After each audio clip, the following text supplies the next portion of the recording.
Hello everyone, welcome back to Easy Nursing platform. Today we are going to study about head injury. अब जो हमारी head injury है वो होती क्या? जब भी हमारे सिर पे कोई भी चोट लग जाती है उसको हम बोलते हैं हेड इंजरी. इसमें बेसिकली हमारा स्कल, ब्रेन और स्काल्प इन्वॉल्व होता है. ठीक है, अब हम हेड इंजरी के बारे में डिटेल में स्टडी करेंगे. अब जो हमारी हेड इंजरी है उसको हम ब्रेन इंजरी भी बोल सकते हैं. ठीक है, injuries to the head involve trauma to the skull और ब्रेन.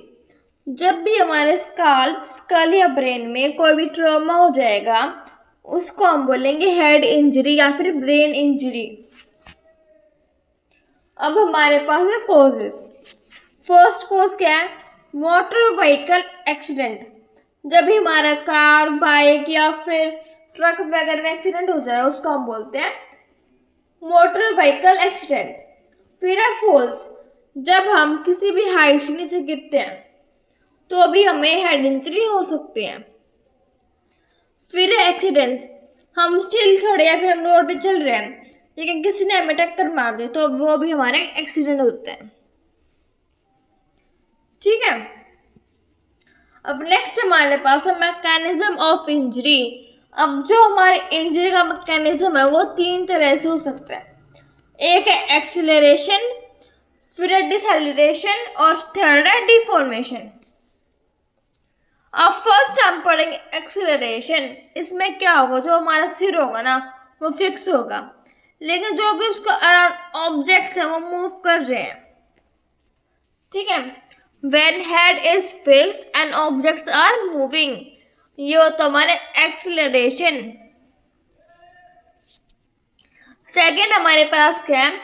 डिसएक्सीलरेशन. इसमें क्या होगा, जो भी हमारा हेड है वो मूव कर रहा है लेकिन जो उसके पास कोई ऑब्जेक्ट्स हैं वो फिक्स है. when head moving and objects are fixed, इसको हम बोलते हैं डिसएक्सीलरेशन. थर्ड हमारे पास क्या? डिफॉर्मेशन. जब भी कोई ट्रॉमा हो गया और उसकी वजह से हमें कोई भी डिफॉर्मिटी आ रही है उसको हम बोलते हैं deformation. Deformation refers to injuries in which the forces results in deformation and disruption of the integrity of the impacted body part. Example, skull fracture. Deformation में हमारे पास एग्जाम्पल क्या है? Skull fracture. ठीक है, अब हमारे पास क्या? Brain injury. ब्रेन इंजरी क्या होगा, जब भी हमारे कोई भी वो है ट्रॉमा है बेसिकली वो हमारे ब्रेन को इन्वॉल्व कर रहा है तो उसको हम बोलते हैं brain injury. Traumatic brain injury TBI is also known as head injury. It is a disruption of normal brain function due to trauma related injury. कोई भी ट्रॉमा हो रहा है हमारे हेड में और उसके कारण जो भी हमारा ब्रेन है उसकी फंक्शन में वो आ रही दिक्कत आ रही है. ठीक है, उसको हम बोलेंगे ब्रेन इंजरी. अब हमारे पास क्या है? Types of brain injury. हमारे पास 5 टाइप्स है ब्रेन इंजरी के. फर्स्ट है कंट्यूजन, सेकेंड है सेरिब्रल कंट्यूशन, थर्ड है इंट्रासेरिब्रल हेमाटोमा, फोर्थ है एपिड्यूरल हेमाटोमा और फिफ्थ क्या? Subdural haematoma. अब फर्स्ट हम पढ़ें कंट्यूजन. इसमें क्या होगा, जो भी हमारे ब्रेन की एक्टिविटी है ना वो कम हो जाएगी लेकिन उसमें कोई भी स्ट्रक्चरल डिफेक्ट नहीं आएगा. ठीक है, transient interruption in brain activity, no structural injury is noted on radiographic. जब भी हम रेडियोग्राफिक टेस्ट कर रहे हैं जैसे कि CT स्कैन या फिर MRI, उसमें हमारा क्या होगा, जो हमारे ब्रेन की एक्टिविटी कम हो जाएगी लेकिन कोई भी स्ट्रक्चरल डिफेक्ट नहीं दिखेगा. ठीक है, अब नेक्स्ट हमारे पास क्या? सेरिब्रल कंट्यूशन. इसमें क्या होगा, जो भी हमारा ब्रेन है ना उसमें स्वेलिंग आ जाएगी और ब्रूशिंग हो जाएगी. ब्रूशिंग क्या होता है? कोई भी वो उधर नील पड़ता है उसका हम बोलते हैं ब्रूशिंग।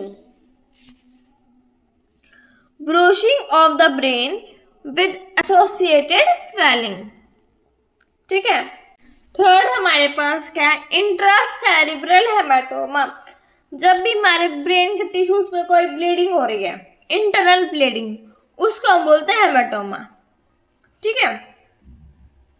Bleeding into the brain tissue commonly associated with oedema. जब भी हमें कोई भी एडिमा होगा हमारे ब्रेन के अंदर, तो उसके कारण हमें ब्लीडिंग हो सकती है। ये है हमारा इंट्रासेरिब्रल हेमाटोमा। अब फोर्थ हमारे पास क्या है, एपिड्यूरल हेमाटोमा। इसमें क्या होगा, जो भी हमारा ब्रेन और जो हमारा ड्यूरा होता है उसके बीच में हमें क्या आएगी, ब्लीडिंग आएगी, उसको हम बोलते हैं epidural hematoma. Blood between the inner table of skull and dura is known as epidural hematoma. ठीक है। फिफ्थ हमारे पास क्या है, subdural hematoma. Blood between the dura and arachnoid caused by venous bleeding. इसमें क्या होगा, जो भी हमारा ब्लड होगा ना वो ड्यूरा के बीच में और जो हमारा आर्कनोइड मैटर होता है उसके बीच में होगा, उसको हम बोलते हैं सबड्यूरल हेमाटोमा। ठीक है। अब ये हमारा डिफरेंस है एपिड्यूरल हेमाटोमा में और सबड्यूरल हेमाटोमा में। अब जो हमारा एपिड्यूरल हेमाटोमा उसमें क्या होगा, वो बहुत फास्टली रिएक्ट करेगा, बहुत फास्टली फैलेगा। ठीक है। लेकिन जो हमारी होता है सबड्यूरल, ये होगा स्लोली, स्लो होगा ये। ठीक है। Epidural haematoma rapidly expanding with arterial blood flow. जब भी हमारा वो आर्टीरियल ब्लड फ्लो होता है, जैसे जैसे हमारा फ्लो होगा वैसे ये इंक्रीज करेगा। ठीक है। लेकिन जो हमारा सबड्यूरल हेमाटोमा वो क्या करेगा, स्लोली एक्सपेंड करेगा वीनस ब्लड के साथ। एपिड्यूरल हेमाटोमा होगा आर्टीरियल ब्लड के साथ, जो हमारा सबड्यूरल हेमाटोमा वो होगा वीनस ब्लड के साथ। ठीक है। अब ये हमारा है कंक्लूजन। कंक्लूजन क्या होता है कि जो हमारे ब्रेन की एक्टिविटी वो कम हो रखी है, लेकिन उसमें कोई भी स्ट्रक्चरल डिफेक्ट नहीं आता है। ठीक है। अब conclusion is a traumatic brain injury that affects brain function. इसमें क्या होगा, जो हमारा ब्रेन का फंक्शन है वो अफेक्ट होगा, लेकिन उसमें कोई भी स्ट्रक्चरल डिफेक्ट नहीं आएगा। ठीक है। इसमें क्या हो रहा है, डायरेक्ट इम्पैक्ट ब्रेन इंजरी। इसमें है एक्सीलरेशन डिसैलिडेशन ब्रेन इंजरी और ये है ब्लास्ट ब्रेन इंजरी। ठीक है। अब हमारे पास है क्लासिफिकेशन। क्लासिफिकेशन है, फर्स्ट है माइल्ड। माइल्ड में क्या होगा, जो हमारा वो होता है ग्लासगो कोमा स्केल GCS जिसको हम बोलते हैं, वो हमारे कॉन्शियस लेवल को मॉनिटर करते हैं। ठीक है। माइल्ड में जो हमारा GCS का स्कोर है वो 13 से 15 के बीच में रहेगा, with loss of consciousness to 15 minutes. जो भी हमारा कॉन्शियसनेस है वो लॉस होगी 15 मिनट्स तक ही होगी। ठीक है। फिर है moderate. Glasgow coma scale 9 to 12, इसमें थी 13 to 15 और इसमें है 9 to 12, with loss of consciousness for up to 6 hours। इसमें जो हमारी कॉन्शियसनेस है वो थी 15 मिनट्स तक, इसमें है 6 hours तक। ठीक है। फिर हमारे पास है severe. Glasgow coma scale 3 to 8, with loss of consciousness greater than 6 hours। इसमें क्या होगा, जो भी हमारी रीडिंग होगी ग्लासगो कोमा स्केल की वो होगी 3 to 8 की, और जो हमारी कॉन्शियसनेस है वो 6 hours से ज़्यादा तक लॉस हो जाएगी। ठीक है।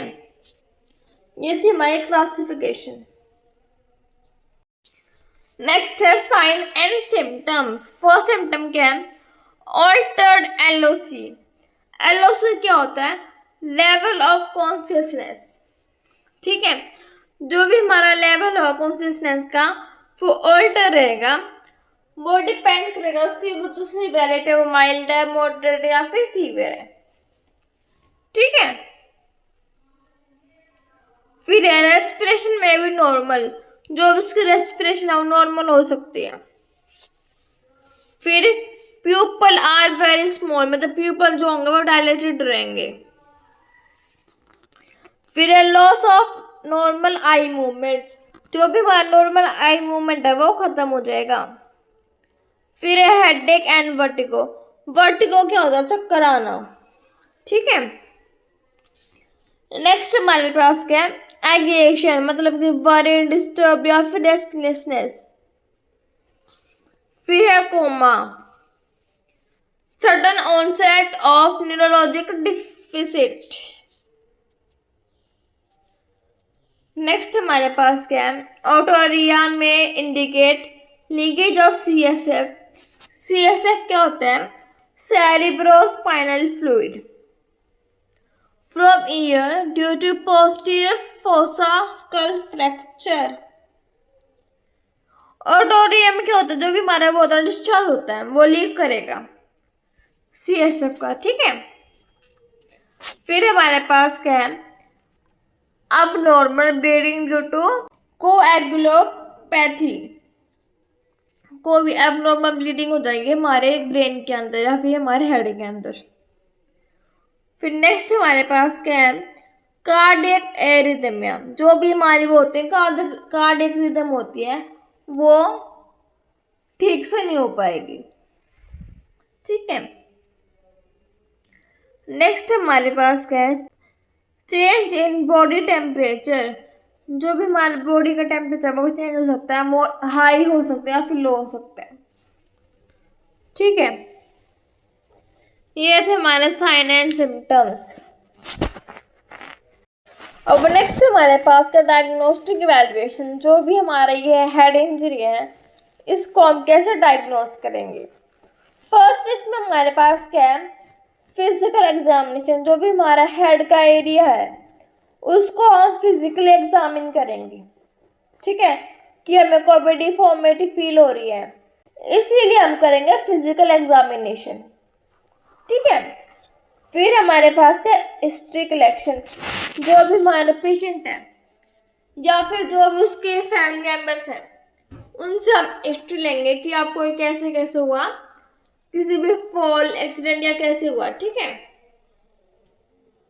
फिर है सीटी स्कैन, सीटी स्कैन करेंगे हम ब्रेन के फंक्शन को इवेल्युएट करने के लिए।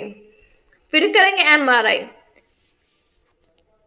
एमआरआई भी करेंगे ब्रेन के स्ट्रक्चरल डिफेक्ट को पता लगाने के लिए। फिर है रेडियोग्राफी, रेडियोग्राफी टेस्ट भी करते हैं हम न्यूरोलॉजिकल एग्जामिनेशन के लिए। ठीक है, अब नेक्स्ट हमारे पास है कॉम्प्लिकेशंस, जो हमारी ये हेड इंजरी है इससे हमें क्या क्या कॉम्प्लिकेशंस आ सकते हैं।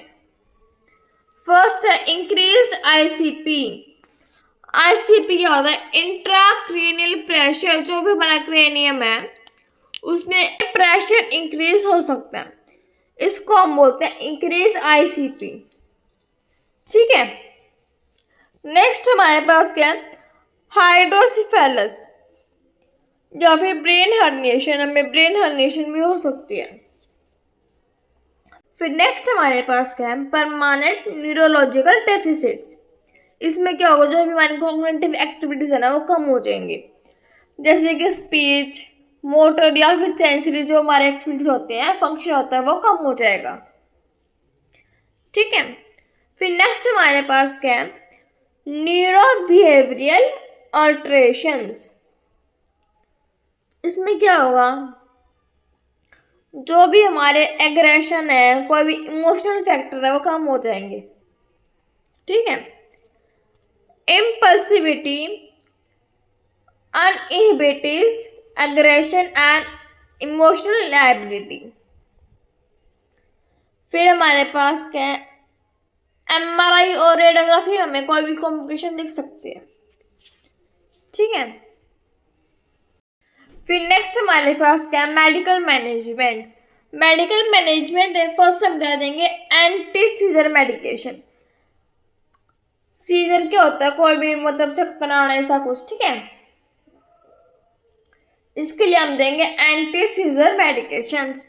इसमें एग्जांपल हमारे पास क्या है, फेनेटोइन। फिर है हिस्टामिन एंटागोनिस्ट। जो भी हमारे वो होते हैं हिस्टामिन एंटागोनिस्ट, उनको हम बोलते हैं एंटी हिस्टामिन्स। ये क्या करेंगे, जो भी हमारा स्ट्रेस है ना उसको ही रिड्यूस करते हैं। इसमें हमारे पास एग्जांपल क्या होगा, डायफेरामाइन, माइक्लिसिन, ठीक है, या फिर बकलाजिन। फिर क्या है, माइल्ड एनाल्जेसिक्स। एनाल्जेसिक्स हम क्यों देंगे, जो भी हमारा पेन है उसको कम करने के लिए। इसमें एग्जांपल क्या आएगा, डिक्लोफिनेक या फिर इबुप्रोफेन। फिर क्या है, antibiotic therapy for prevention of secondary infection. किसी भी इन्फेक्शन को कम करने के लिए हम देंगे एंटीबायोटिक थेरेपी। इसमें हमारे पास एग्जांपल क्या होगा, अजिथ्रोमाइसिन या फिर अमोक्सिसिलिन, ठीक है। फिर हमारे पास क्या है, ऑस्मोटिक डायरेटिक्स। इसमें एग्जांपल है मेनेटोन टू रिड्यूस आईसीपी। आईसीपी को कम करने के लिए हम देंगे ऑस्मोटिक डायरेटिक्स, ठीक है। फिर क्या है, हम स्टेरॉइड्स देंगे अगर जो हमारा आईसीपी है वो इंक्रीज हो रखा है। इसमें हमारे पास एग्जांपल है डेक्सामेथासोन। ये थी हमारी मेडिकल मैनेजमेंट। अब नेक्स्ट हमारे पास है सर्जिकल मैनेजमेंट। अगर हमें कोई भी हेमाटोमा हो रखा है उसको हम रिमूव करेंगे, उसको हम बोलते हैं craniotomy. Removal of hematoma by incision to cranium, ठीक है। जो भी हमारा क्रेनियम है उसमें हम इंसिजन देंगे और जो हमारा हेमाटोमा है उसको हम रिमूव कर देंगे। ये है हमारा क्रेनियोटोमी। जो भी हमारा क्रेनियम है उसको हमने क्या किया, इंसिजन दे दिया यहाँ पे, ठीक है। फिर हमने जो भी हमारा वो था हेमाटोमा उसको हमने रिमूव कर दिया और फिर हमने फ्लैप को वापिस से रिटर्न कर दिया सर्जरी के बाद। ये हमारा क्रेनियोटोमी, ठीक है। नेक्स्ट हमारे पास का डाइटरी मैनेजमेंट। डाइटरी मैनेजमेंट में क्या है, एनपीओ। एनपीओ होता है नथिंग बाय माउथ, मतलब कि हम कोई भी फूड नहीं खिलाएंगे, बल्कि जो भी हमारी ट्यूब होती है ना उसको हम बोलते हैं एंटीरल ट्यूब। उसको हम लगाएंगे और उसी से हम फीडिंग प्रोवाइड करेंगे, उससे हम खाना डालेंगे, ठीक है। NPO nothing by mouth until peristalsis returns. जब तक हमारी प्रीस्टाइलिस मूवमेंट वापस नहीं आ जाएगी तब तक हम मुंह से कुछ भी नहीं देंगे, ठीक है। फिर है anterior tube feeding with head elevated position. Anterior tube feeding दे रहे हम तो उसमें जो भी हमारे पेशेंट का हेड है ना उसको हम एलिवेटेड रखेंगे, ठीक है। ये थी हमारी डाइटरी मैनेजमेंट। अब नेक्स्ट हमारे पास क्या, नर्सिंग मैनेजमेंट। नर्सिंग मैनेजमेंट में फर्स्ट क्या है, open wound should be covered and pressure should be applied to control bleeding. जो भी हमारा ओपन वुंड उसको हम कवर करेंगे और यहाँ पे हम क्या करेंगे, प्रेशर अप्लाई करेंगे ताकि जो हमारी ब्लीडिंग है वो खत्म हो जाए, रुक जाए, ठीक है। फिर क्या है, to clean the wound with antiseptic solution. जो भी हमारा वुंड है उसको हम क्लीन करेंगे एंटीसेप्टिक सॉल्यूशन की हेल्प से ताकि कोई भी इंफेक्शन स्प्रेड ना हो, ठीक है। फिर हमारे पास क्या, चेक एबीसी। अब हमारा एबीसी क्या होता है, एयरवे, ब्रीदिंग और सर्कुलेशन, ठीक है। Check ABC of the patient and maintain them. जो भी हमारा ब्रीदिंग क्राइटेरिया उसको हम मेंटेन करेंगे, ठीक है। फिर क्या है, manage ICP and cerebral oedema.